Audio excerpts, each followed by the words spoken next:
you know, as a spiritual person and a person who's always trying to just be right in the heart, forgiveness has always been something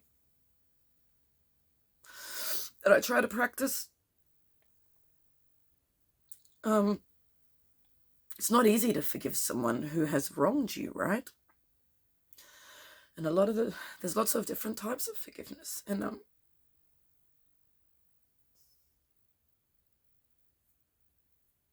for me personally, if someone's not sorry, if they aren't doing anything to change and be better, if they gaslight, blame you, whatever it is, I can't forgive them because it means it's going to happen again. They haven't learned. They don't care. Like, I can't. Sorry, you're going to hear a lot of sounds.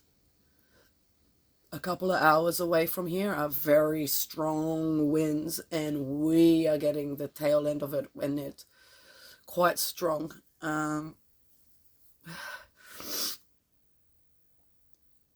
I can't forgive someone who's not sorry.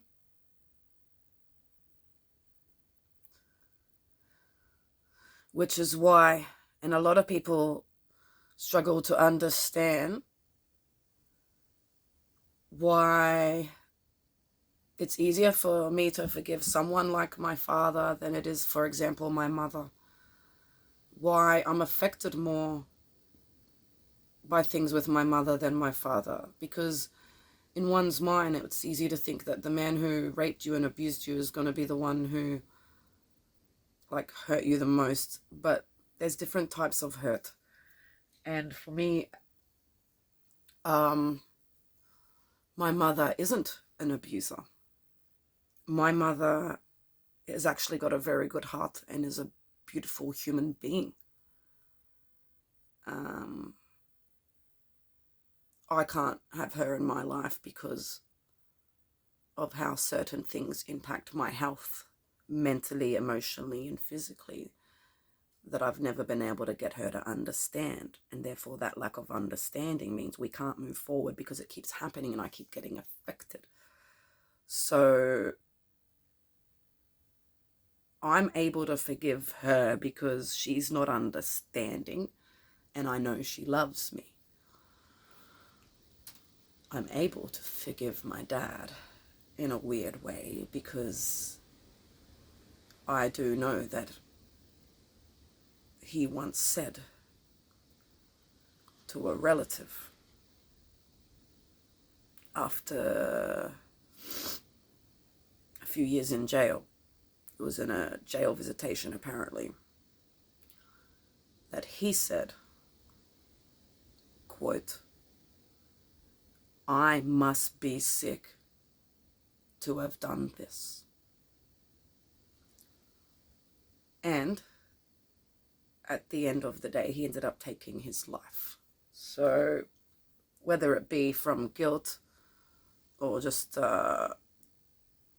his own undoing from the life he was now living as natural consequences of what he did, but either way, I feel like I'm able to forgive him because he was sick and he's dead.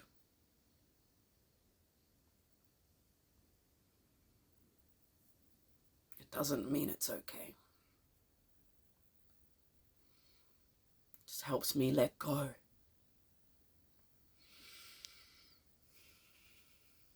But there are some things that can't because they're still happening. Now, you guys think I'm loony the way I bang on about Victoria, but I can't forgive them yet because they aren't sorry. And I have lost so much and ripple effects are still going on now. So why am I so angry? If you can just imagine this, and this is happening to people everywhere, and this is why we have all these conspiracy theorists and people who are angry. because you've got a girl who was homeless and went through trauma and was just a rag doll in your system no one gave a fuck about, but she worked hard. She did all the right things. She went down the bad path for a while, self-medicating, partying, not knowing where to turn. But then removed, grew, traveled, did all kinds of amazing jobs, saw the world, planned a future, had goals, was studying, bought a caravan, ready to start traveling the country to get experience at different farms, going to a beautiful little quaint town known for its spas and its zen and its forests and its healing and its natural therapies everywhere and the welcoming locals. It was everything I needed to start that journey. I was on my knees. I was vulnerable. I went all in, transparent. This is who I am, what I need. Thank you, full of gratitude. Thank you gifts. Riding the roller coaster, understanding that I was getting smashed around, but I was okay because that's part of the journey.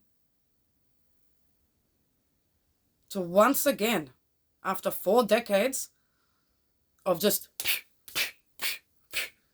to have one incompetent man who has no idea about anything come in, make a decision that was incorrect, that hurt me so much that he had to freak out and lie about me to cover it for himself. That moment on that day, almost 2 years ago, I am still in the domino effects now.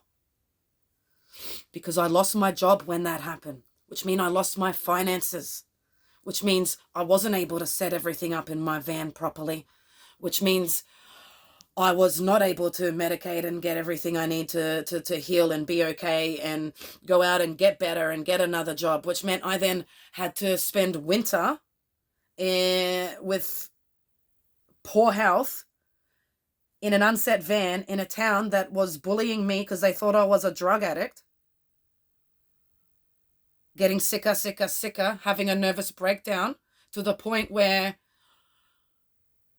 I end up stupidly sending a video to beg for help, but while I'm begging, I get triggered, come undone in the video, and make a demand that I want the refund at the time. That's what makes it a blackmail charge, because I'm going to expose and report everything you did if I don't get my money back. But because I made the mistake of saying I want the money at this time and was swearing and triggered, that turned into blackmail. But the cops didn't sit down and do the job and investigate both sides. They didn't look at any of my evidence. They silenced me, who was sick, homeless, lining up with meth heads, having my pets traumatized. Every town I went to start getting work, weird things would happen, mysterious phone calls that would make them change their mind, getting pulled over for tickets and then the tickets disappear. I was spiraling so hard that I started having PTSD seizures and blacking out and not knowing where I was. My health has taken such a turn and my fight or flight has kicked in so hard from what I went through, all that experience, that I'm now so fucking toxic and sick. I've lost so much weight. My bowels, every time I eat, I need to shit within 10 minutes after I stand up. I'm constantly having stomach flare-ups, nerve flare-ups taking over. I'm self-harming so much now that I've almost certain I have a brain injury from smashing my head so much. I'm on the disability pension, which is not enough to live. I can't work to earn any more. I'm too fucked to be around humans, but they don't want me around anyway because of how fucked I am.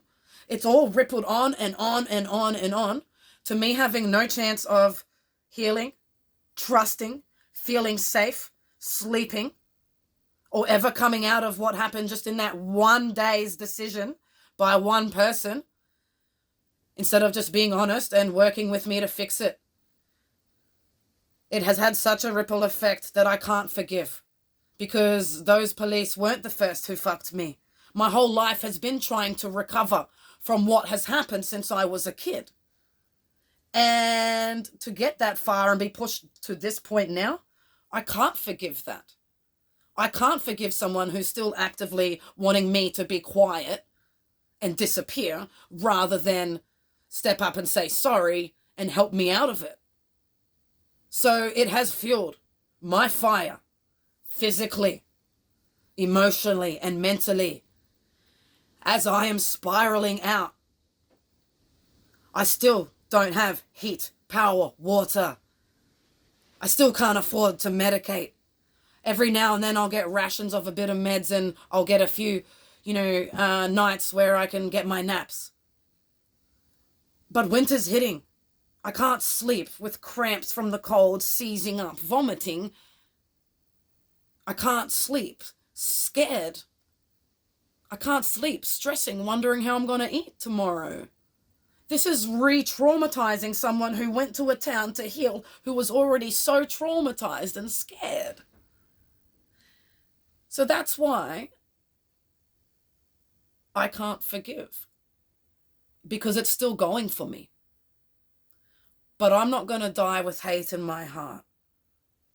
So I'm going to use this channel as an outlet, as a platform to promote awareness that so many people are being pushed out. And you guys think, okay, get over it, move on. But it doesn't work that way.